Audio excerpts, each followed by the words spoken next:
As primeiras notícias da manhã do dia 25 de agosto mudaram a rotina dos teresinenses e transformaram a vida de uma família na cidade de Barras. O corpo de Fernanda Lages Veras, de 21 anos de idade, foi encontrado neste prédio da Procuradoria-Geral da República, que está sendo construído na Avenida João 23. O vigia deve ter melhores informações, porque foi ele que deixou o casal entrar e teve acesso aqui é uma área federal, uma área reservada. Então o vigia, pegando o vigia e conversando com o vigia vai saber dizer quem é a pessoa. Começava o maior mistério de 2011, uma missão para a Polícia Civil que a Polícia Civil seria incapaz de concluir. A partir do primeiro momento, como diz o delegado-geral, o secretário de Segurança, todos eles estão empenhadíssimos no desvendamento desse crime. E estão, na verdade, nos ofereceram, colocar à nossa disposição qualquer apoio logístico e pessoal que, porventura, nós tenhamos necessidade. As marcas pelo corpo da estudante de Direito de 19 anos, encontrada na sede em construção do Ministério Público Federal, poderiam ser um sinal de um crime, mas viraram o motivo de polêmicas. Fernanda Lages foi assassinada ou se jogou do prédio? De onde vêm tantas marcas? Começam os depoimentos. O ex-namorado, os parentes, os amigos se revezam na prestação dos esclarecimentos à polícia. Sem estrutura para as investigações, o delegado Mamed decide desistir. Eu tomei a deliberação de solicitar ao secretário,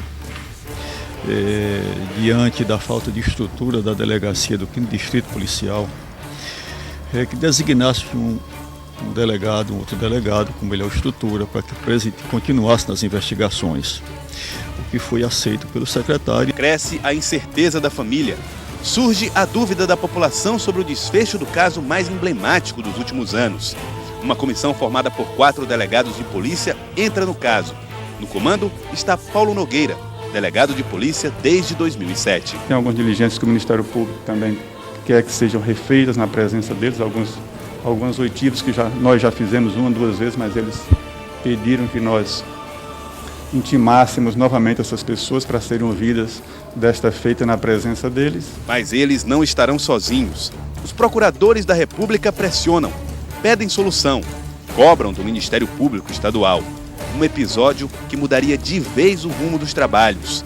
Com menos de 1 mês de investigação, os promotores Ubiraci Rocha e Eliardo Cabral são destacados para acompanhar o caso. O camarada que consegue confundir uma casa com um navio, ou seja, um homicídio com suicídio, está precisando de ajuda e é sujeito a começar a confundir as coisas, e aí vai começar, por exemplo, chamar cachorro de camelo e vice-versa, chamar macaco de meu louro, enfim, é um perigo, né? Novos depoimentos, desta vez na comissão investigadora do crime organizado.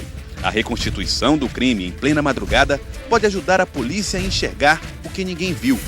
O carro de Fernanda repete o trajeto na noite do crime. Um boneco reproduz a queda fatal. O caso policial vira novela. Sobram especulações, falta tempo.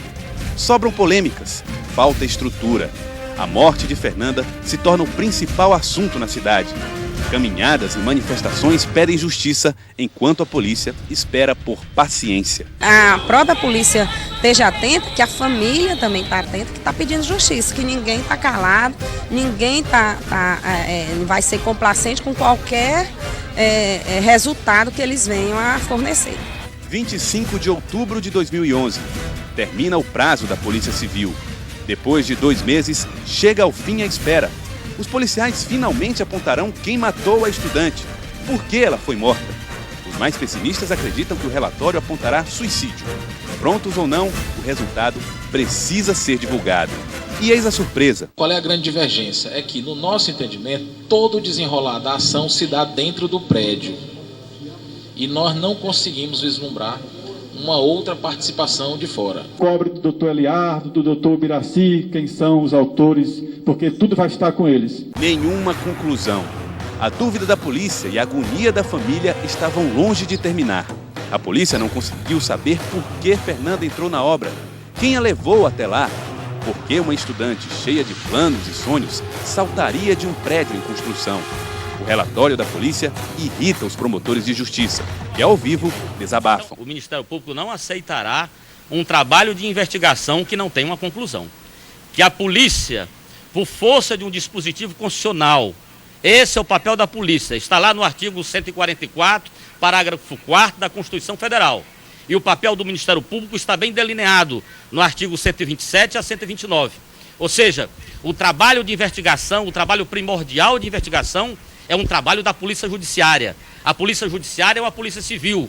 Então, ela é que tem que dizer para a sociedade piauiense, para o Ministério Público, quem foram os autores da morte de Fernanda Lages. Os promotores decidem seguir sozinhos, contratam peritos para novas investigações, chamam mais depoentes. O caso exigia solução. Era hora de pedir ajuda. Eu acho que o que tem que ser desmontado é a máquina política eleitoral existente no aparelho de segurança pública do estado do Piauí.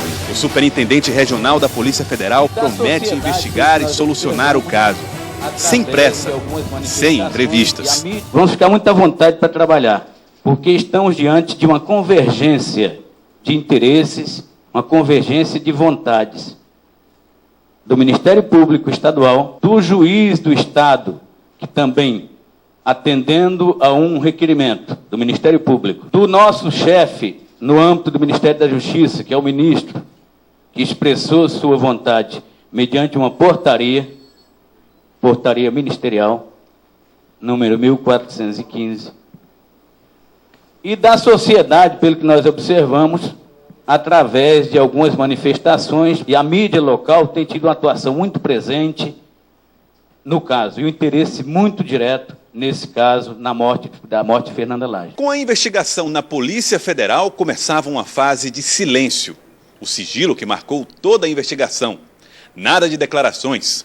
Cresciam as especulações em torno de Fernanda e a incerteza sobre o desfecho do caso. A Polícia Federal coloca toda a sua estrutura a serviço das investigações. 2 delegados especialistas são convocados. O corpo de Fernanda Lages é exumado e levado para São Paulo e Brasília para novas perícias. Outros depoimentos, novos prazos e mais angústia. Ao longo do trabalho policial, são pedidos mais 4 prorrogações. E 1 ano depois, a dúvida continua no caso que mudou a história dos crimes e da investigação policial no Estado. Com certeza serão tiradas lições para o futuro a partir desse caso, sobretudo de como as informações devem ser trabalhadas perante a imprensa, de como deve-se ter paciência num trabalho investigativo, de como é importante não se precipitar, não fazer insinuações, não indicar pessoas, nomes, sem ter a devida comprovação, porque os danos decorrentes de uma precipitação dessas são danos indeléveis. Um caso real, com enredo de cinema e uma dúvida intrigante. Quem matou Fernanda Lages?